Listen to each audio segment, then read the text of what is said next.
welcome Jack Ma. Thank you. Thank you. Thank you. We've all become very cognizant of Jack and his story. And when Alibaba went public with the largest IPO in history, we knew a lot more about him. So I want to talk about his personal story. I want to talk about how many times he tried and failed and what kept him going. I want to talk about where he is today and how he got here, and where he is going and how he expects to get there. And if he gets there, what will it all mean for him and for the people that he wants to inspire? So I begin with this question, though, Jack. Why are you back at Davos? It's a long break for 7 years. I think my last trip here was year 2008. But I was coming for year 2001 for the Young Global Leader for Tomorrow. And remember, I never heard about the Davos when I came. But when I came, in the Switzerland, so many young people demonstrate. It was such a horrible thing that I was, and I asked them, why did they do it? They say, anti-globalization. And I say, why? Globalization is a great thing. Why people don't like it? And then we come all the way for 2 hours here. There's a machine gun. There's a people checking. I say, oh God, is that a forum or is that prison we're gonna go? Is that? But when I joined the forum at the Young Global Leader, I was thrilled by so many ideas. For the first 3-4 years, I learned what does the globalization mean? What does the corporate citizenship mean? What about social responsibility mean? All these new ideas, and I see so many great leaders talking about leadership, and I benefit a lot. And the year 2008 and 2009, when the financial crisis came, I think it's better go back to work, because we can never win the world by talking.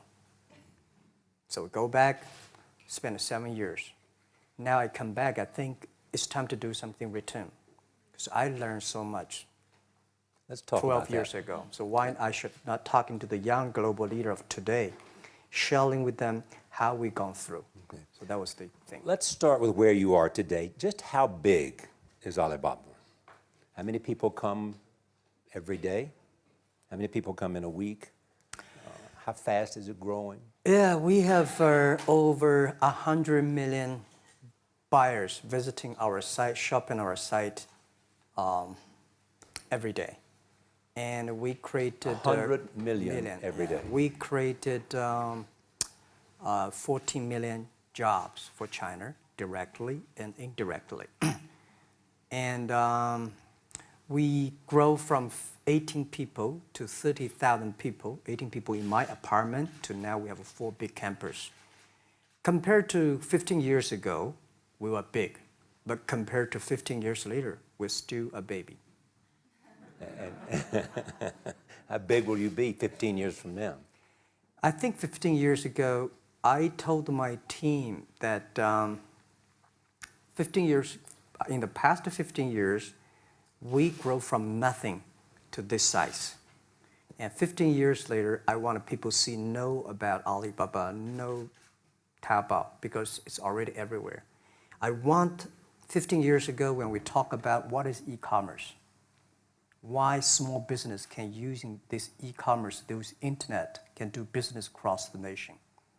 And I hope 15 years later, people forget about e-commerce because they think it's like electricity. Nobody thinks it's a high tech today.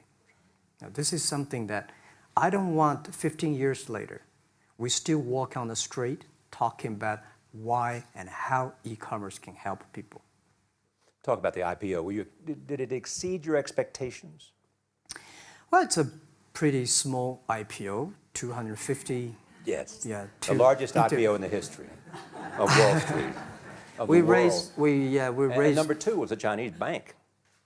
Thank you. I remember year 2001. We went to raise some 5 million, 3 million venture capitalist dollars in the USA, and got rejected. And I say we come back raising a little bit more. But I think, what we think more about is for $25 billion, how we can spend the money efficiently, because this is not the money, this is the trust from the world, the trust from those people. They want you to do better jobs, to help more people. They want to have a good return. So I think gives me more pressure, because when our market cap is bigger than IBM, for a certain day we're bigger than Walmart. We're one of the top 10, 15 largest market cap company in the world. I told my team and myself, is that true? We're not that good. Because years ago, people say, Alibaba model is terrible. Does not make money, have this and that, all the big bad things, because Amazon is better, eBay is better, Google is better, and there's no such model like Alibaba in the USA. So I told myself and people, we were better than people thought. But today, when we are that big size, I said, no, we are not that good as people thought. We're just a company 15 years old. Average age is 27, 28 years old, young people. We're doing something that human beings have never tried. So I want to talk about the future. Let me take you back to when you were born in Hangzhou, where the headquarters still are. Yep. And your campus is there. You don't have a loot, don't move your loot. Your headquarters Your roots are there. there. Yeah, you found it there, loot there. You grew up in the 60s. 64. Born in 64. That was the time of the Cultural Revolution. Yeah, it was the end of the Cultural Revolution. It was,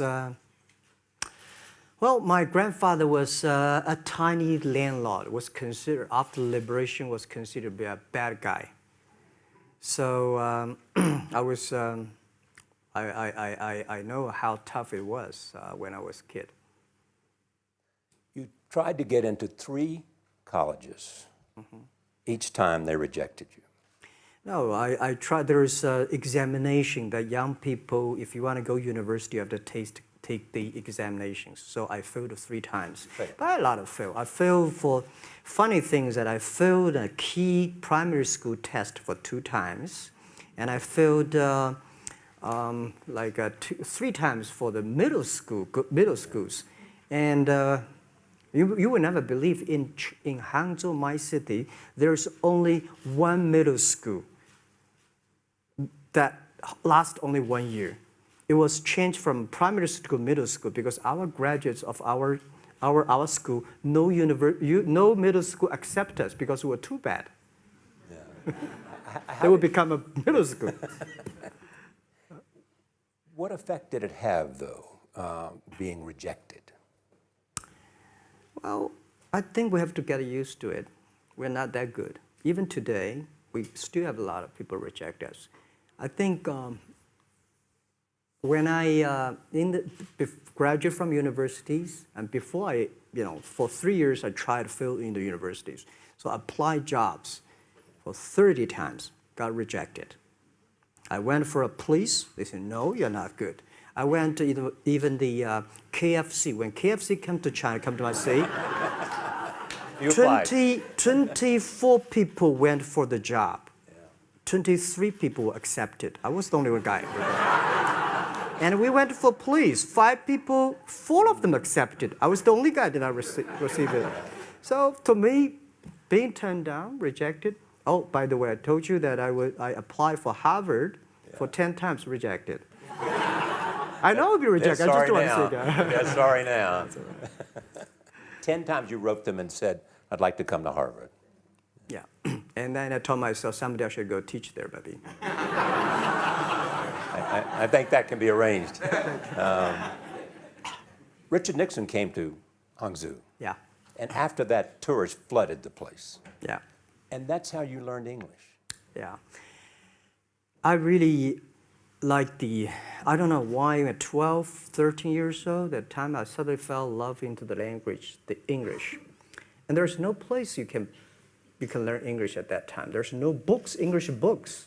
So I went to the Hangzhou Hotel, now called Hangzhou Shangri-La Hotel, because that was the hotel can receive the foreign visitors. So every morning for 9 years, I showed them around as a free guide, and they taught me English. And I think that changed me. Today, I'm a 100% made in China. I've never got a one-day train outside China. Yeah. And when people talk to me, say, Jack, how can you speak English like that? Why sometimes you talk like an Western guys?